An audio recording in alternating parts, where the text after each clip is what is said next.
ఆంధ్రల faction సినిమాలో చూసినట్టే ప్రతీకార రాజకీయాలు నడుస్తున్నాయి ఇప్పుడు.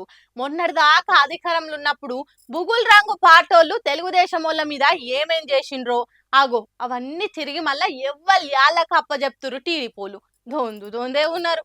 నెత్తికి నెత్తి కత్తికి కత్తి ప్రాణానికి ప్రాణం అన్నట్టు ఫ్యాక్షన్ సినిమాల హీరో లెక్కనే తొడలు కొడుతున్నారు కూటమికి ఆడరోళ్ళు. వైసీపీ వాళ్ళ ఆస్తుల మీద, కార్ల మీద, విగ్రహాల మీద ఇరుసుక పడుతున్నారు. ఇండ్ల మీద పోయి రాళ్లతోటి ఇసిరి కొడుతున్నారు. మాచర్ల దిక్కు అయితే వైసీపీ స్టిక్కర్ ఉన్న కార్ కనిపిస్తే పోయి ఇట్లా అద్దాలు వాళ్ళ కొట్టిర్రు. జెండాలు గద్దెలు వీక్తున్నారు. సచివాలయాల మీద జగన్ పోటోలు తీసేస్తున్నారు. వైఎస్ఆర్ అని పేరున్న ప్రతి సంస్థలకు పాత పేర్లే పెడుతున్నారు. మొన్న వైఎస్ఆర్ పేరు పెట్టిరని అగ్రికల్చర్ యూనివర్సిటీలో ఆ పేరు తీసేసి ఎన్టీఆర్ పేరు పెట్టిరు. అటు విశాఖలో బాబుసార్ సెంట్రల్ పార్క్ అని పెడితే జగన్ అన్న వైఎస్ఆర్ అని పేరు మార్చిండు. అగో దాన్ని కూడా ఇప్పుడు మళ్ళా మార్చిరు. అధికారం ఉన్నప్పుడు వేయించిన అందరు లీడర్ల మీద పగ సాధించుకుంటున్నారు కూటమోళ్ళు. బుద్ధా వెంకన్న అయితే బాబు సారు లోకేష్ ఇడిచిపెట్టినా మేమైతే ఉవ్వల్ని ఇడిచిపెట్టమని పేరుతో సహా చెప్తున్నాడు.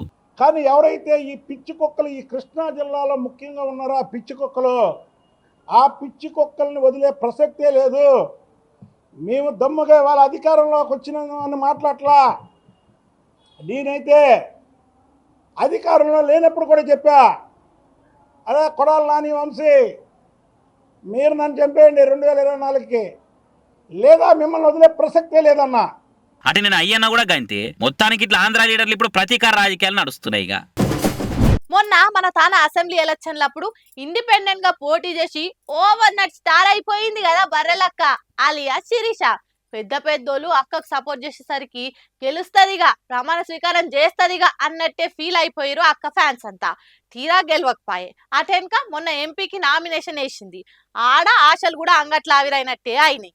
మరీ ఘోరంగా అక్కకు ఎన్ని ఓట్లు వచ్చినాయో తెలిస్తే మటుకు అవునా గట్లనా అని నోరెళ్ళ పెడతారు పక్క. ఎమ్మెల్యేగా పోటీ చేసి ఓడిపోయిన బర్రెలక్క ఏడికి పోను, నేను రాజకీయాలలోనే ఉంటా అని ఆమె అభిమానులకు ధైర్యం చెప్పి నడుమిట్ల నా పెండ్లి మీరంతా తప్పకుండా రావాలి అనుకుంటా పత్రిక పంపింది. ఇక ఆమె పెండ్లి అయిపోగానే ఏడున్నవక్క ఎమ్మెల్యేవా ఏ ఎంపీ అంటివి పెండ్లి చేసుకొని వెళ్ళిపోతివి అని మస్తు నారాజైనోళ్ళ కోసం నేనున్నా అనుకుంటా ఎంపీగా పోటీ చేసింది. ఇంటైనతోని కలిసి నాగర్ కర్నూలు నుంచి నామినేషన్ వేసి ఫ్యాన్స్ అందరికి పానం లేసి వచ్చేటట్టు చేసింది. ప్రచారం కూడా గట్టిగానే చేసింది.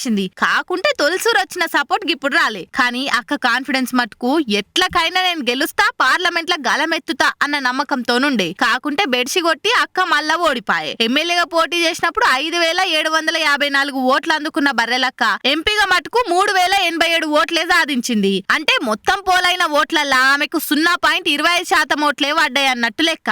మరీ అజీబ్ ఏందంటే ఈడ నోటాకు 4580 ఓట్లొచ్చుడు. ఆఖరికి నోటా కంటే తక్కువ ఓట్లు పోలై 12వ జాగలుందక్క.